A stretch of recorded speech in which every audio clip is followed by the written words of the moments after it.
Hello and welcome back to my channel. This is Reality with Diva D. How you doing? I'm not gonna spend a whole lot of time on this. This is gonna be my Basketball Wives season opener. I think it's season 11 or 12.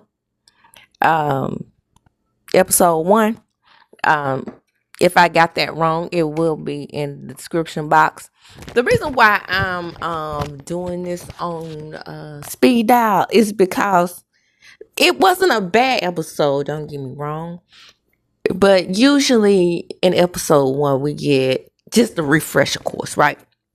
So I'm going to give you the refresher course, okay? So the episode opens up and we have Jen, right? And Jen is talking about her 30 carats. Brittany is reintroduced. She has found Allah. And in Islam, not Islam, through her minister boyfriend, Mr. Kevin Gates. Now, I've done a little research and I have actually joined the NOI, and I wonder what sector of Islam is she practicing, because if you're in the NOI,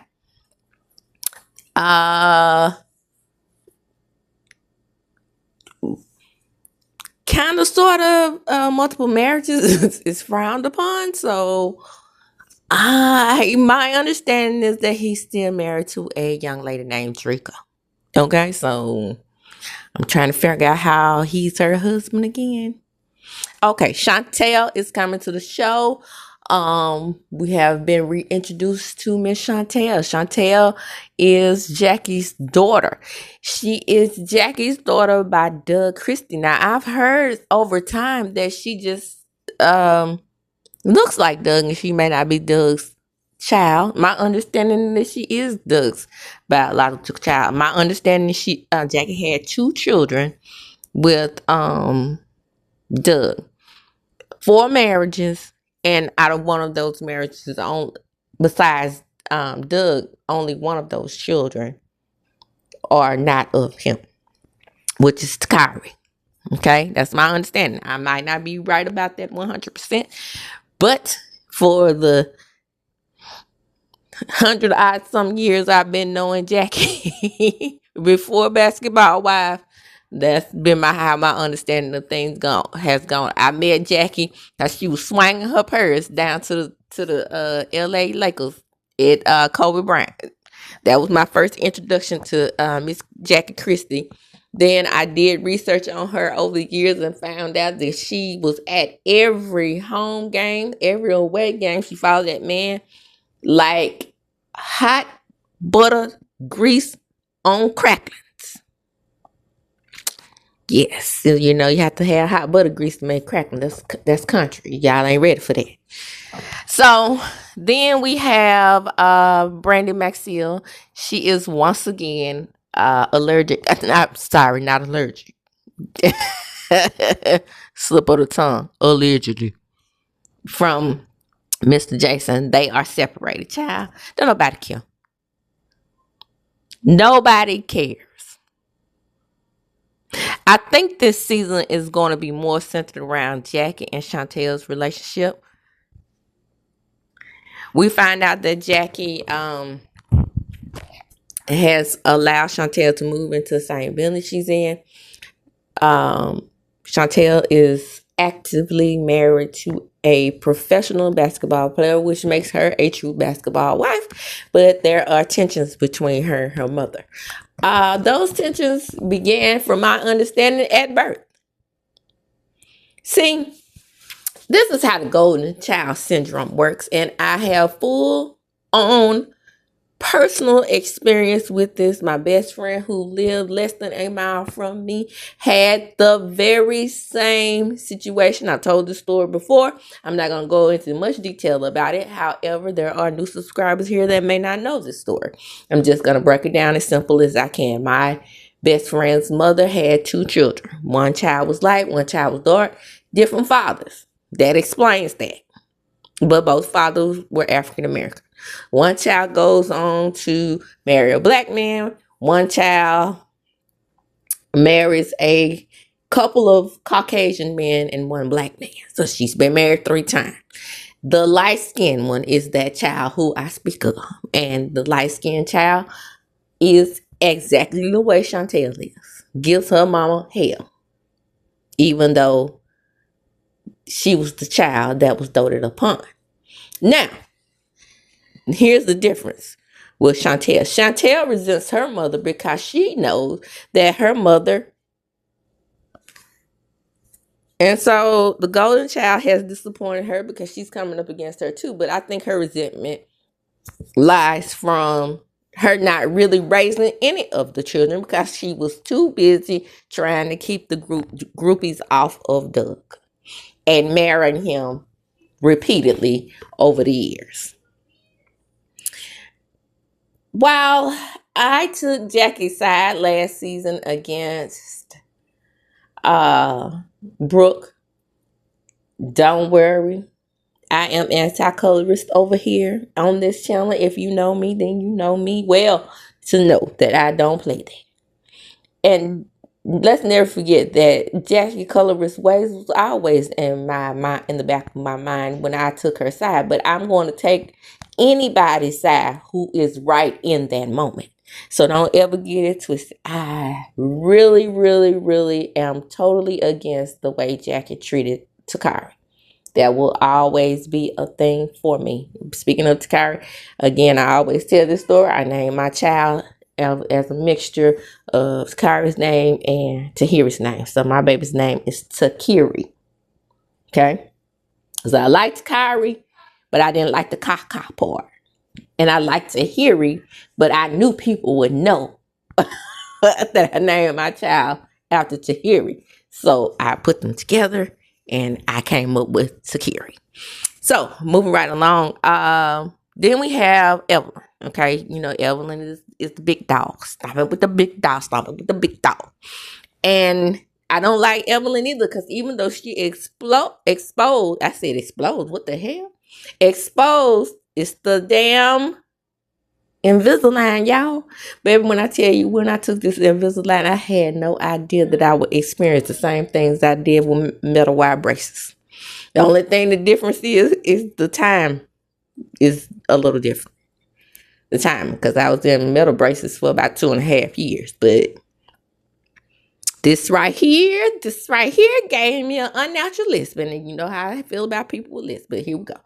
So anyway, she is the one who originally exposed Jackie and her colorist behavior. But she is indeed a colorist herself. So we found out how she treated OG. So we don't like Evelyn Lozado over here. Now, so Jackie decides that instead of a Ponderosa, let's not do a Ponderosa this year, darling. We're going to do a Friendsgiving. So she invites the new people to the Friendsgiving, and we have a new basketball wife. And who is that basketball wife? Her name is Ming Lee. Ming Lee was originally supposed to be over there down to the Real Housewives of Atlanta. She is a businesswoman. She has strong ties in Atlanta community. However, she decided that she wanted to expand her business. I don't think they chose her over there in Atlanta because that's probably where she would be, even if she wanted to expand her business in LA. But it was very convenient that she can expand her business to LA. So she is the ex-girlfriend of a basketball superstar, WNBA basketball superstar, Ty. Ty is for the streets. So the word is on the street, allegedly. Ty is for the streets. When I say allegedly, I mean I know many, many, many women throughout this reality TV genre who claim either lesbian or bisexuality who have dealt with Ty. Okay? That's horse of another color. Wow, Jacelle, they got rid of her. I guess she was too boring for him and not famous enough. Jacelle was actually, she was flip-flop too. That got on my damn nerves. You know, she talked like this. But she was fresh. She was fresh to the screen. But I think what counseled Jacelle out was, and she was the first on the show. So, but I think what counseled her out is the fame and popularity of these other two people. And that really got on my nerves at that point. Because Even though they had the fame and popularity, they are not married. Jaceel was an actual basketball wife. And we love to see it, don't we? Sometimes we do. It's okay with me that, sometimes we don't see actual basketball wives or actual real housewives on these shows. That never gets in my crawl space. However, it was nice to see a first. And I think there should have been some loyalty to her for being the first. Okay, so we go to Evelyn's house, right? And we can't meet Evelyn without her stirring up the pot, right? So she gonna stir up the pot. And this is what makes Evelyn the star of this show. Like her, hate her, or love her. I don't find myself anywhere in between. I just dislike this woman with great dislikability. It has always been that way. It will always be that way. It's nothing about her that can redeem her to me. However, I'm with her when she right. So she calls Cousin Carl on the phone. Hello. Cousin Carl. Baby daddy cousin Carl. Baby daddy cousin. Yeah, that's what I'm going to say. Baby daddy cousin, how you doing, girl? I'm fine, girl. Guess what? Christian Gold is a scammer. So we already suspect that Christian Gold is a scammer. We already know all the reports. We know all the tea. We heard the tea over the summer. Before any show had aired, we knew they would come back in conflict because of this. Well, anyway, I suppose she invested $1,500 into Christian Gold's little operation. Now, Christian Gold is supposed to be a trader, right? Day trader. What the hell kind of day trader is this that we keep hearing about that is going to jail? Now, mind you, he went to jail before the show aired. He went to jail for 2 days before he got married. But in the words of Toni Braxton to Jennifer, but you married him. Do you know about us back then? Do you know about your best friend, your girlfriend? I'm not thinking about him, but you married him. Shout out to Toni. Because Toni said, well, what I'm saying is, I know your man is the dog because he was a dog with me. So you chose to stay with him. He was a man enough for me, but I just gave him to you anyway. Same situation. We all know he's a scammer, allegedly. But it's on the books, right? It's on the books that he has some harassing communication. Shout out to the Love and Marriage Huntsville. Now that's gonna be the reality work. But let's add harassing communication to gaslighting and what's the other word? Narcissism. These things have been running rapid through the reality TV show space. So Basketball Wives is not exempt. Okay, so we get to Friendsgiving, and Brittany and Chantel meet, and Chantel is like, wow, I've never seen anything like this. I'm not used to stuff like this. And then Brittany says, well, and I'm not used to being around people I don't like. So we're even. I think we can make a good friendship.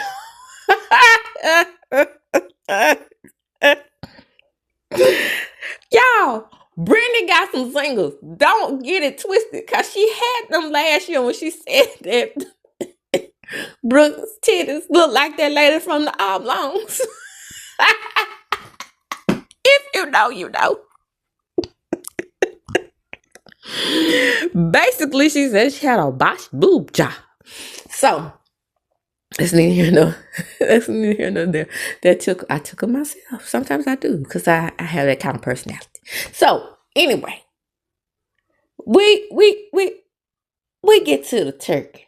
We're not gonna look at the dressing or stuffing or casseroles or whatever the Caucasian women would have on the table. We're going to go with the Brandy McSteele attitude. We're going to call it soul food. So we're going to say that that's dressing. So we're going to skip on past the dressing, because everything else tackled in ass order. That Negro got to that table Y'all, she started carving that turkey. And if you know anything about turkey, it's already dry as the damn Sahara Desert, right? But I tell you somebody who can make a moist turkey. My auntie. My auntie Betty. She couldn't cook with a flip, but baby, she could bake. She was real Caucasian like in her cooking. Baby, she used to have those turnip greens. They used to be so bitter. It used to squeeze my cheeks together like I was in a sour pickle. But that's neither here nor there. She could bake her ass off. So, baby, she can bake a turkey. And when I tell you I know that turkey wasn't done, that's what we say in the South. We don't say undercooked. We say done. That damn turkey was still gobbling across that table. She got that turkey and the leg flipped off. That's because the gelatin was still on it. You know when a turkey is done, there's no gelatin. That turkey was trying to get up and put his legs back together and run off that table. Why? Because it was very, very undercooked, y'all. And baby, it was so light skinned. So all the ladies recognized that this turkey was light skinned. I really hope that they did not eat any of this cheddar toast turkey.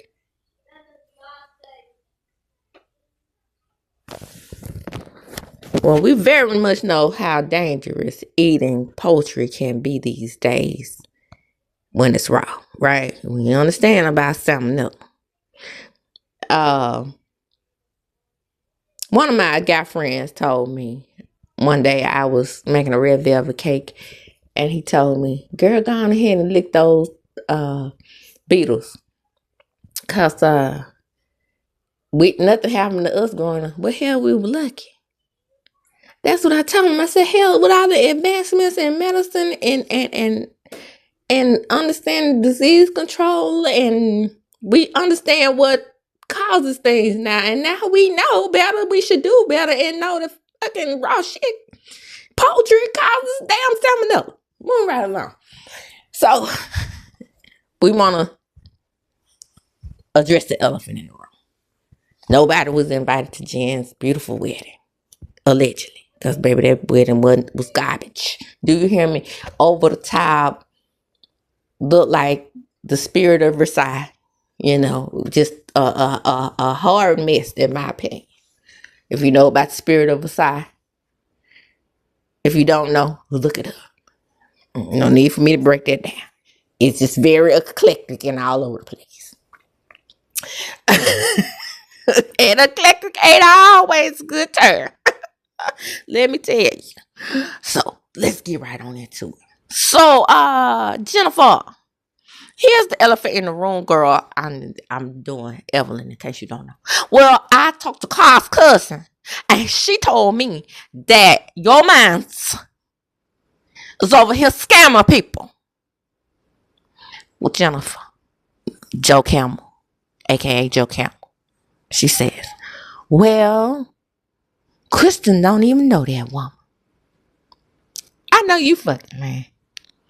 He don't know a lot of people he scammed. I'm sure that's what scammers do. They make sure they don't know the people, so they don't develop emotional attachments. So Jennifer goes on to say, Evelyn goes on to say, well, he scammed his cousin out of $1,500. She invested in him, and then on top of that, he scammed another woman out of $30,000. And what about all the alleged differences with him? Women, you know, sometimes we have to, you know, for the YouTube purposes, so we can make it through the algorithm. You know what I'm talking about? You know, the lady he had that went over the balcony trying to get away from him, the false imprisonment charge. Well, it's not his fault. It's not his fault. It's all my fault. Because, you know, I brought him on the television. And so being that I did that, that's the reason why he's in trouble. He ain't. No, bitch. No. Your flashy lifestyle brought him into the trouble he was in. And if the government is anything like the government that I know, They just waiting on him to up just like they did it? It's on so long you can get away with stuff with the Fed. That little jail time he had, of course, he spent 8 years in jail, so we're not gonna forget that. And then came right out and spent another 15 days in jail. Well, we never know how long he's gonna be in the next time, cause he's gonna get caught again, cause he was just like R. Kelly. Didn't learn his lesson from the first 10 times he could have been in jail, or did he? Like I said, it's only so long you're gonna be able to get away with unlawful behavior. So Jennifer walks out and leaves. She does the Jennifer Joe Camel thing that she does, right? Clunkety dunkety, walking up the stairs. I'm not gonna let these people bother me, because I'm Jennifer. And these girls are all jealous. Christian's family held me down when Christian was in jail. Of course they did, girl, because they see you as a mark. Jennifer, I'm with Evelyn on this one. When is it going to hit you, girl? You 50 damn years old. You telling me not in any of these 50 years, and with all the scams, the Tims of the world, the scammers of the world, Tim is in jail for life for taking out his own nephew. You could have been next. Remember, you had the stalking charge against him? The dude who stole your Range Rover? That nothing. You just happy you got on a $30,000 30 carat ring. That's what you happy about. See, that's always your problem, Jennifer.